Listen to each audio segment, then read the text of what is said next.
Obrigado, Senhor, porque és meu amigo, porque sempre comigo tu estás a falar no perfume das flores, na harmonia das cores. Pelo sinal da Santa Cruz, livre-nos Deus, nosso Senhor, dos nossos inimigos. Em nome do Pai, do Filho e do Espírito Santo. Amém. Que a graça de nosso Senhor Jesus Cristo, o amor do Pai e a comunhão do Espírito Santo esteja com você, meu irmão, com você, minha irmã. Porque bendito é o Deus que nos reúne e reúne sempre no amor do seu Filho, nosso Senhor Jesus Cristo, o ressuscitado.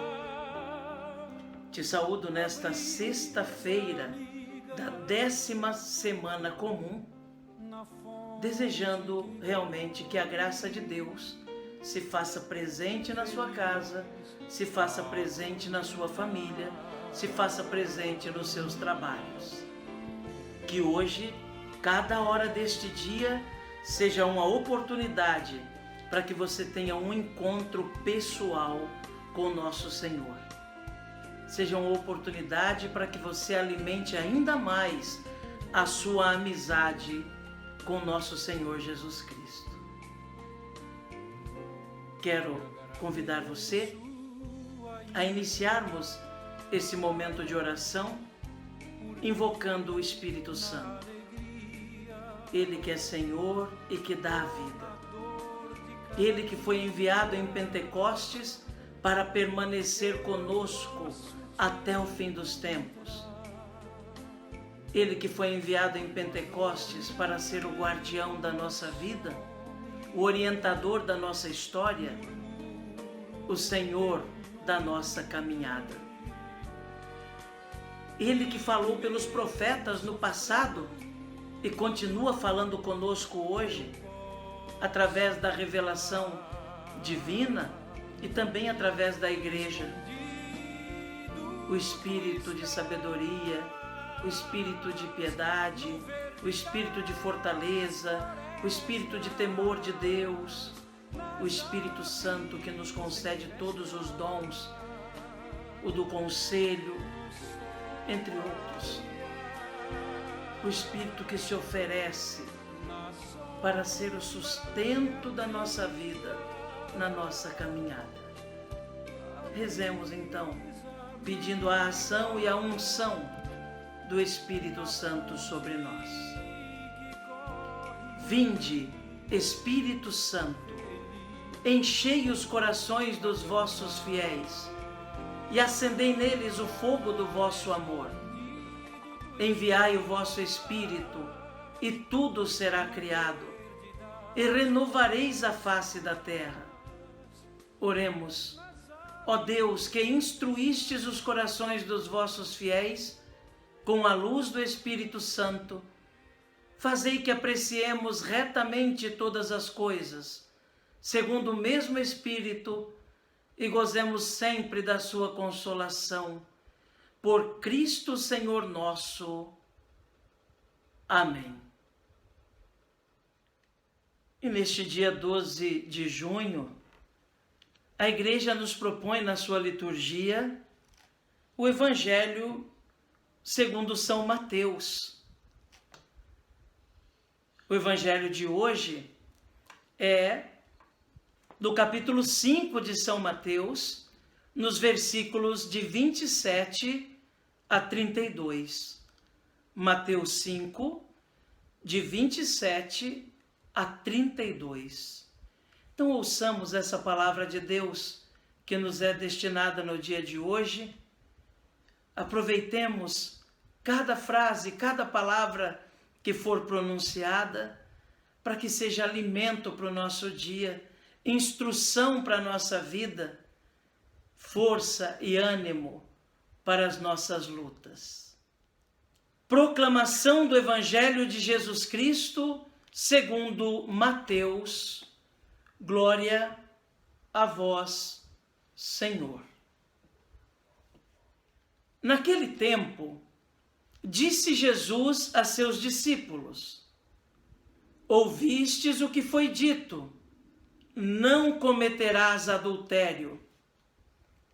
Eu, porém, vos digo, todo aquele que olhar para uma mulher com o desejo de possuí-la, já cometeu adultério com ela no seu coração. Se o teu olho direito é para ti ocasião de pecado, arranca-o e joga para longe de ti. De fato, é melhor perder um dos teus membros do que todo o teu corpo ser jogado no inferno. Se a tua mão direita é para ti ocasião de pecado, corta-a e joga-a para longe de ti. De fato, é melhor perder um dos teus membros do que todo o teu corpo ir para o inferno. Foi dito também: quem se divorciar da sua mulher, dê-lhe uma certidão de divórcio.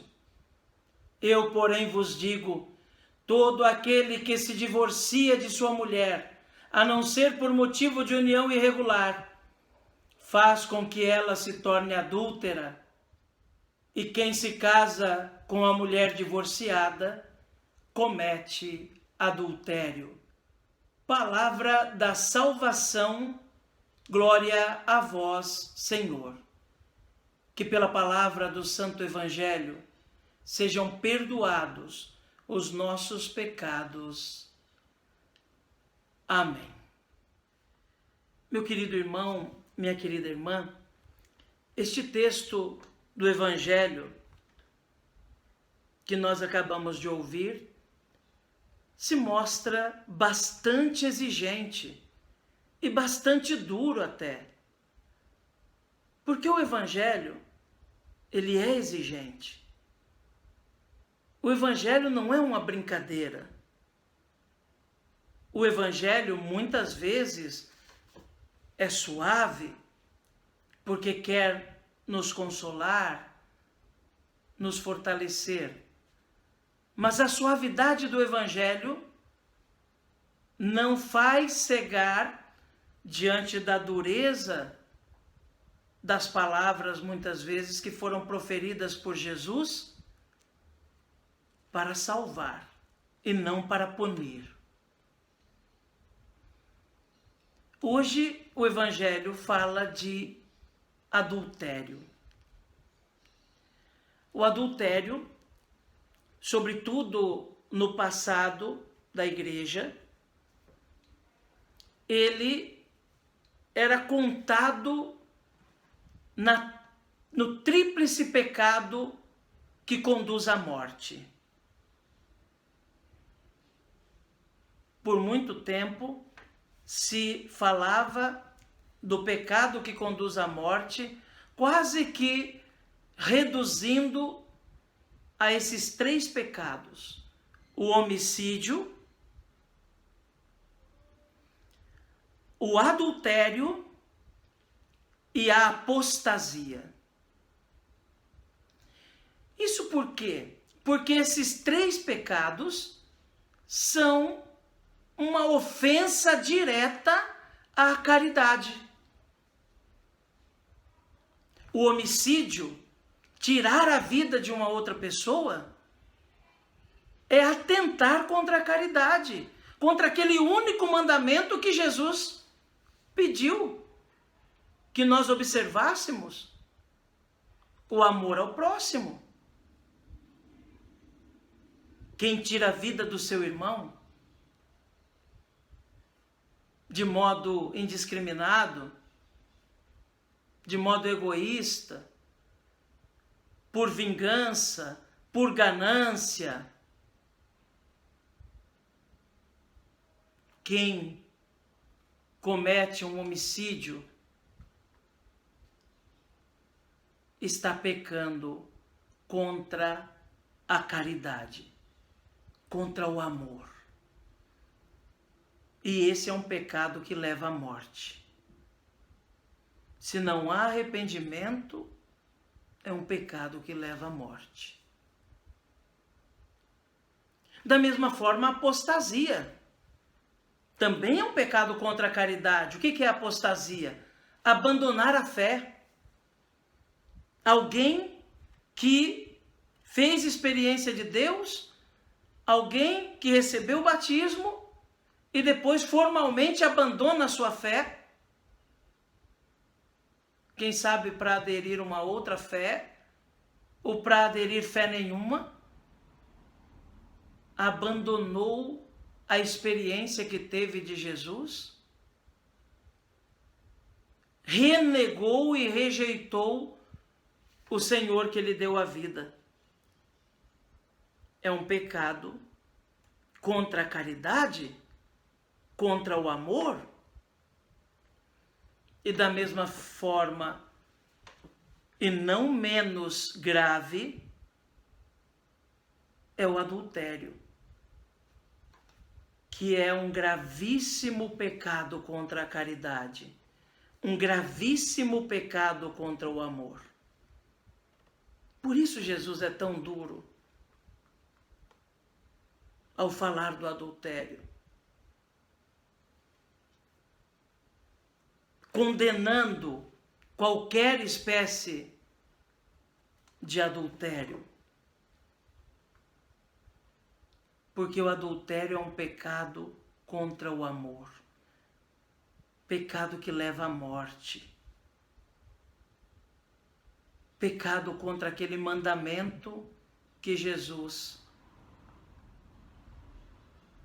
o único mandamento que Jesus pediu que nós observássemos: amai-vos uns aos outros, como eu vos amei. Por isso Jesus também é absolutamente contra o divórcio. Absolutamente contra o divórcio.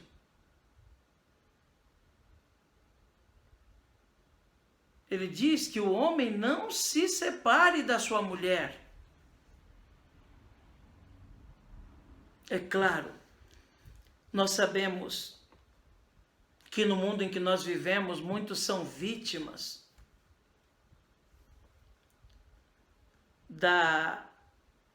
do egoísmo de outros. Quantos casais que nós não vemos hoje separados, divorciados, vivendo, quem sabe, em segunda, terceira união, e sempre numa separação, quando não são os dois os culpados da separação, existe ali uma vítima. Pois bem, nossa solidariedade com as vítimas dos divórcios de todos os tempos.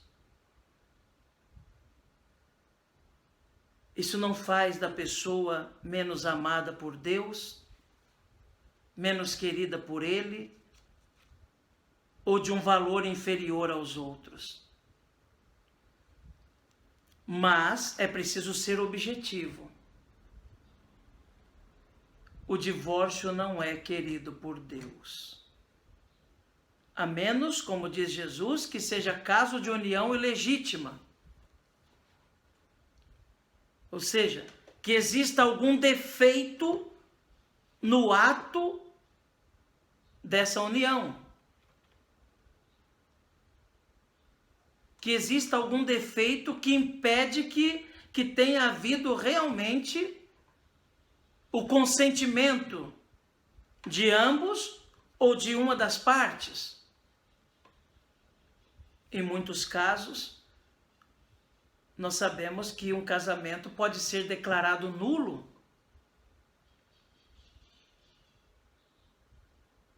mas isso significa que ele não existiu na verdade, porque um casamento válido na Igreja Católica não pode ser anulado. Então não digam nunca isso. Ah, fulano conseguiu anular o seu casamento. Não. Se existe um defeito naquele matrimônio, no ato, no consentimento dos noivos, significa que aquele casamento não existiu. Por isso, quando alguém entra com um processo de nulidade matrimonial, existe toda uma investigação, e não é uma coisa que é de uma hora para outra, mas com todo cuidado a igreja vai investigar, ouvindo testemunhas, entre outras coisas, para ver se realmente existia um defeito naquele consentimento que impediu que houvesse um vínculo verdadeiro. Então, casamento na igreja nunca é anulado. Alguns casos podem ser declarados nulos. Ou seja, depois de uma séria investigação, chega-se à conclusão: esse casamento não aconteceu, não existiu, o vínculo não foi formado, o consentimento não foi dado de modo pleno. Jesus é contra o divórcio. Outra vez alguém chegou para ele, os fariseus chegaram para ele e disseram assim: olha, Moisés disse que podia dar uma carta de divórcio à mulher e despedi-la, simplesmente. E Jesus diz: por causa da dureza do vosso coração é que Moisés permitiu dar uma carta de divórcio, mas no começo não era assim, que o homem não separe o que Deus uniu. Na verdade, Moisés permite que se dê uma carta de divórcio à mulher, porque naquela sociedade machista, a mulher era tratada como um objeto, como alguém que se pode descartar da maneira que quisesse. Bastava que o homem enjoasse da sua mulher e inventasse qualquer motivo, poderia despedi-la e mandá-la embora, para proteger as mulheres naquela sociedade machista. Moisés institui uma carta de divórcio, porque a partir dali, para um homem despedir a sua mulher, ele tem que justificar, e bem justificado, o porquê está deixando a mulher. Não é só descartá-la como se fosse um objeto qualquer. Mas no começo não era assim. E Jesus vai para as origens. Quando Deus criou homem e mulher para que unissem e fossem um corpo só. E para sempre. Então, meu irmão, minha irmã, essa exortação de Jesus é para que fiquemos atentos. Para que nunca nos deixemos seduzir pela tentação do adultério, que é um pecado gravíssimo. As vítimas de matrimônios mal resolvidos, nossa solidariedade é a nossa oração. Continuem firmes na fé, animados pelo Espírito, cada dia procurando se unir mais a Jesus. Aos casais em segunda união, que conhece a sua história e sabe o que os levou a se encontrarem, que Jesus os ilumine cada vez mais, os fortaleça e anime a fé, reconhecendo que objetivamente, de algum modo, não cumprem exatamente o projeto de Deus. Talvez por alguma falha no percurso, mas que nem por isso são menos amados por Jesus, são menos queridos por Ele. Que vivam com dignidade. a fidelidade, o cuidado, a busca de estar cada vez mais unidos a Deus. Que Jesus nos ajude então a compreender essa palavra e a evitarmos qualquer coisa que atente contra a caridade, que atente contra o amor autêntico, a evitarmos qualquer coisa que nos afaste daquele mandamento único que Jesus nos pediu, que é o mandamento do amor. Que Jesus nos ajude. Que Nossa Senhora reze por nós. Amém. Quando a dor me consome, murmuro o teu nome, e mesmo sofrendo eu posso cantar